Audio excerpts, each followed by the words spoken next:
Sejam bem-vindos, guerreiros e guerreiras de todo o Brasil e de todo o mundo.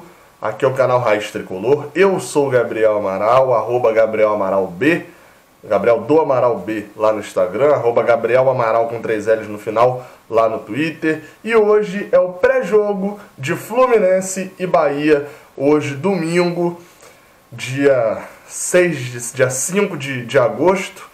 Um dia que a gente precisa muito de uma vitória. O jogo será disputado no Maracanã às 7 horas da noite, às 19 horas, horário de Brasília. A gente vai falar aqui rapidinho, hoje um pré-jogo um pouco menor, sobre Fluminense e Bahia. A gente venceu o Defensor na quinta-feira, vem de um desempenho muito bom com o Marcelo Oliveira. A gente conseguiu já vencer Palmeiras, já venceu o Sport, já venceu o Defensor, empatamos com o Vasco e conseguimos perder, né? Eu falo assim mesmo, conseguimos perder para o Ceará na rodada passada no Brasileirão. É importante que a gente aproveite esse hype, né, do Fluminense ter vencido o Defensor da forma como foi, 2 gols após os 40 minutos do segundo tempo, gol olímpico de Sornosa. Se a gente aproveitar esse hype, apesar da torcida não comparecer nesse horário horroroso, né, que é o horário de domingo, 7 horas da noite, é um horário horrível, porque seu domingo no outro dia você já tem que trabalhar, você está cansado no final de semana, mas assim, enfim, compreendo quem não vai conseguir ir, até pela sequência de jogos e o valor do ingresso também, né?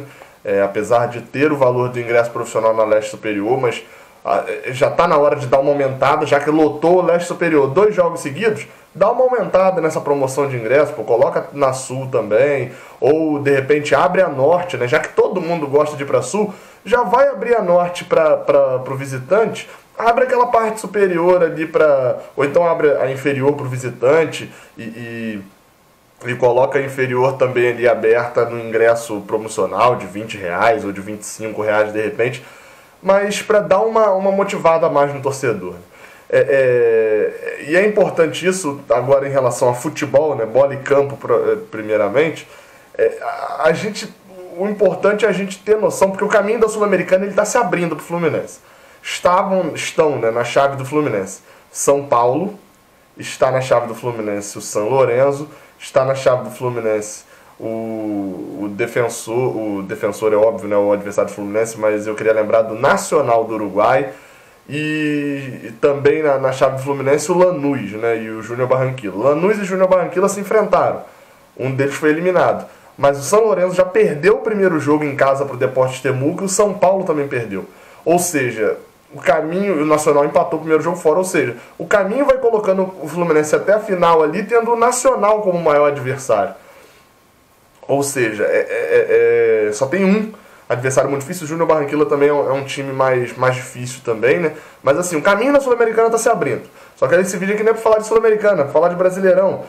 E para isso, para o Fluminense poder ter cabeça para a Sul-Americana e entender, fazer jogos bons tranquilamente, precisa se manter naquela região, pelo menos ali do Brasileirão, que é aquela região do perde, ganha, ganha, ganha, perde, perde, ganha, ganha, perde, ganha, perde, empata, que é a região do 9º até o 18º, isso ganhou uma, foi para 6º, aí perdeu, voltou para 8º, basicamente entre 10º e 5º lugar do Brasileirão. É aquela zona em que você está quase sempre na Libertadores, mas você não está correndo risco de rebaixamento. O Fluminense precisa estar sempre naquela zona ali, por quê? Bateu quartas de final, Nacional do Uruguai eliminado, o Fluminense agora vai se dedicar só ao Brasileirão e precisa de, sei lá, embalar 3 vitórias seguidas para entrar no Z6, no G6 ou no G7, né, de repente, quem for campeão brasileiro. O Fluminense tem que se manter ali naquela região para que fique tranquilo na Sul-Americana. E quando se for eliminado na Sul-Americana, ainda está com motivos bons no Brasileirão. O Bahia, falando especificamente sobre o Bahia, não é um adversário fraco. Apesar da posição, né, o Fluminense hoje é o 9º colocado com 21 pontos. O Bahia é o 16º com 17 pontos. Apesar da posição do Bahia ser ali o porteiro da zona de rebaixamento, né? Ele não está dentro da zona de rebaixamento, mas ele tá deixando a galera entrar. Apesar dele ser ali 16º, ele vem numa crescente muito boa. Jogou uma partida a menos do Campeonato Brasileiro do que a gente, né? Porque o jogo contra o Ceará foi adiado, mas ele tem 2 partidas a mais em todo esse trecho de depois, no pós-Copa do Mundo, né? Ele jogou a partida contra o Vasco, né? A volta das oitavas de final, e também jogou o primeiro jogo das quartas de final contra o Vasco, contra o Palmeiras. Então o Bahia tem 2 jogos a mais, aí tem um a menos no Brasileirão, fica com um jogo a mais. Mas nessa sequência pós-Brasileirão, pós-Copa do Mundo, o Bahia conseguiu bons resultados. Só que o problema do Bahia é que ele jogou nesses bons resultados foi um empate com a Chapecoense fora de casa, uma vitória contra o Vitória, né, um triunfo contra o Vitória por 4-1 em casa, e também uma outra vitória na última final de semana também em casa. Ou seja, o Bahia só vence em casa. O desempenho do Bahia no Campeonato Brasileiro desse ano, fora de casa, é de um total de 1 ponto. Só teve esse empate com a Chapecoense. Então, a gente não pode ser esse time. Eu vou falar a mesma coisa que eu falei contra a Paraná e contra a Ceará. E se o Fluminense não ganhar amanhã, eu vou parar de falar isso, porque a culpa é desse meu discurso que dá azar. O Fluminense não pode ser o time que vai perder o jogo pro Bahia, que vai dar essa vitória fora de casa pro Bahia.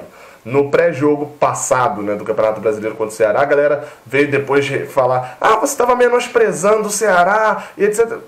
Não, eu dei os fatos e coloquei até pontos que jornalistas aí do Nordeste, né, comentavam sobre as equipes. E o Bahia, isso me saltou muito aos olhos, a péssima campanha fora de casa. É óbvio que melhorou muito e não teve muita oportunidade de fazer bons jogos fora de casa, né, pós-Copa do Mundo. Teve 2 partidas só, né, a contra o Ceará foi adiada, perdeu para o Vasco, mas se classificou, conseguiu o objetivo, empatou com a Chape. Agora, esse jogo contra o Fluminense, pro Fluminense, vai decidir muito do que vai ser esse campeonato. Uma vitória amanhã, para mim, não garante que a gente vai disputar a Libertadores, mas garante no mínimo de que mostra pra gente que a gente vai ficar naquela zona ali, que vai ficar flertando com a Libertadores o tempo todo, no mínimo isso. Uma derrota ou um empate amanhã mostra que a gente vai ter muita perturbação se a gente quiser se dedicar à Sul-Americana.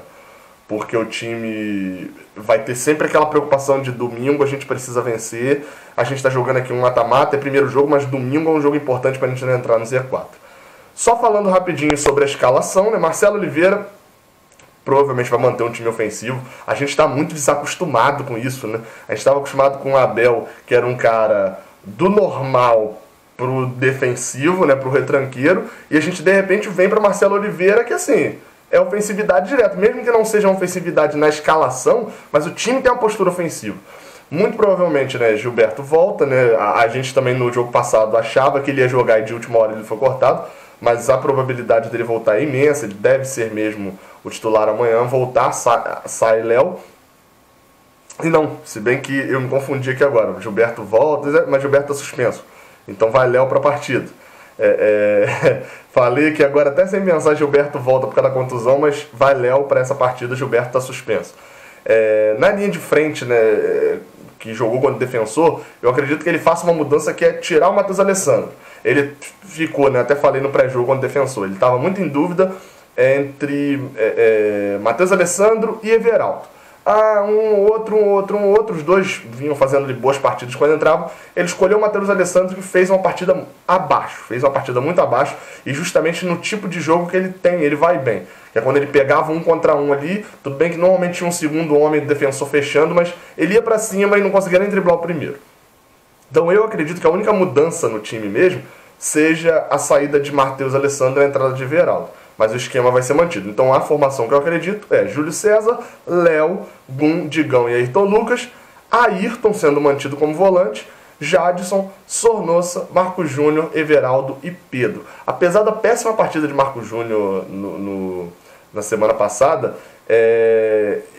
eu não vejo ele indo para o banco. Não vejo. A única vez que ele foi para o banco que eu achei que era Marcelo Oliveira tendo pulso firme, na verdade era Marcelo Oliveira poupando o Marcos Júnior.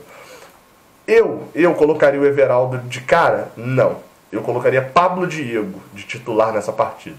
Mas não sei se Marcelo Oliveira fará isso. Eu colocaria Pablo Diego, deixaria o Everaldo como uma opção no segundo tempo. Tem jogado muito bem o Everaldo, mas eu ainda não tenho confiança 100% para ele ser titular. Ter entrado muito bem seria uma ótima opção para o segundo tempo, caso o Fluminense e o Bahia tivesse retrancado, o Fluminense precisasse de um gol. Essa sequência agora de Bahia Internacional, o Fluminense precisa dos 6 pontos.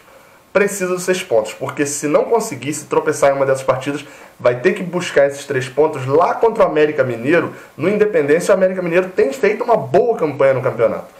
Então não vai ser tão simplesinho não terminar esse turno. Eu acredito que de 6 a 7 pontos o Fluminense tem um final de turno bom. 5 pontos é um pouco preocupante e abaixo disso é muito preocupante, né? Mas 6 ou 7 pontos o Fluminense tem um final de turno bom. O ideal seriam 7 pontos ou 9, né, obviamente. Mas acho que 7 pontos estaria de ótimo tamanho para fechar o turno com 28 pontos, virando ficaria com 56, o Fluminense estaria ali na disputa do G6 ainda e poderia se dedicar com a Sul-Americana. Só para fechar, as cotações, né, eu sempre falo das cotações aqui. Tirando o empate, né, naquela que talvez seja a melhor forma de se apostar, né, e é a que define muito bem o favoritismo das duas equipes, o Fluminense está pagando 1,45 e o Defensor 2,55.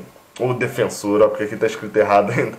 O Fluminense está pagando 1,45 e o Bahia está pagando 2,55. Ou seja, o Fluminense é uns 60% favorito a mais, 70% favorito a mais do que o Bahia. E isso mostra o quanto o poder fora de casa do Bahia é tão baixo que o Fluminense se torna um favorito muito alto, mesmo não tendo um elenco nas alturas, etc. O retrospecto também é muito bom, né? O Fluminense não perde o Bahia desde 2011 no Campeonato Brasileiro. E em outros jogos também, né? O Fluminense é favorito. Uma outra coisa que tem acontecido muito com o Fluminense, vale ficar de olho em aposta, são os gols no segundo tempo. O Fluminense ganhou a partida empatou contra o Vasco no segundo tempo, fez o segundo gol contra o Sport no segundo tempo. Na partida contra o Palmeiras foi a única desse período em que ele não fez gols no segundo tempo, né? E consequentemente contra o Ceará, que a gente não fez gol no jogo inteiro. E na partida contra o Defensor, 2 gols no segundo tempo. Desde que voltou da Copa do Mundo, o time com Marcelo Oliveira, no total só 2 gols foram no primeiro tempo, né? O gol contra o Sport e o gol contra o Palmeiras. Então, assim, é muito provável que o Fluminense marque no segundo tempo. É um time que tem, quando vai pro abafa, consegue fazer o gol, né? Na maioria das vezes. A única partida em que foi pro abafa e não marcou o gol foi contra o Ceará. E era um jogo completamente atípico. 12 minutos de vídeo, achei que ia ser um vídeo menor, mas acabou sendo um vídeo bem grande. Vamos ter novidades na semana que vem, fiquem atentos, a galera que me pede aí, aquele quadro, etc. Tem uma novidade bem legal aí na semana. Muito obrigado a todos, não se esqueça de curtir esse vídeo, se inscrever aqui se você não conhecia, você assistiu quase 13 minutos de vídeo, não é inscrito ainda, tem um botão aqui inscrever-se, você vai me ajudar muito. Você que nem sabe o que é se inscrever, aperta nesse botão que você vai me ajudar muito aqui no Raiz Tricolor. Não se esqueça, é claro, de compartilhar durante o domingo aí, a gente compartilha e vai conversando. Compartilhe esse vídeo, aperta aqui compartilhar, divulga no seu Twitter, no seu Instagram, no seu Facebook, me dá essa moral para o canal crescer, beleza? Muito obrigado a todos, saudações tricolores e até a próxima. Valeu!